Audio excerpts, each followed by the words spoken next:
మీరు ఎప్పుడైనా పామాయిల్ ఫారెస్ట్ని చూసారా? ఇప్పుడు చూపిస్తాను చూడండి. మీరు ఎంత దూరం చూసినా పామాయిల్ మొక్కలే కనపడతాయి ఈ చుట్టుపక్కల. ఇది నూజివీడికి ఏలూరుకి మధ్యలో ఉన్నటువంటి ఏరియా అన్నమాట.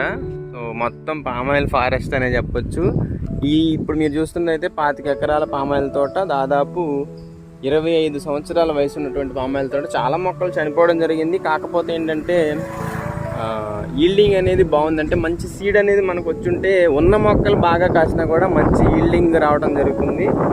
దానివల్ల ఏంటంటే ఫార్మర్ అనేవాడు మొక్కల్ని పూర్తిగా తీసేసి మళ్ళీ కొత్త ప్లాంటేషన్ వేయకుండా ఉన్న దాంతోనే సరిపెట్టుకోవడం జరుగుతుంది అనమాట. ఎందుకంటే ఉన్న ప్లాంట్సే మంచి ఈల్డింగ్ అనేది ఇవ్వడం జరుగుతుంది. మీరు కనుక చూసుకున్నట్లయితే ఈ తోట వయసు మీరు ఎక్స్పెక్ట్ చేసినట్టుగా కాకుండా దాదాపు 25 years అబోవ్ ఉండే ఛాన్స్ ఉంది.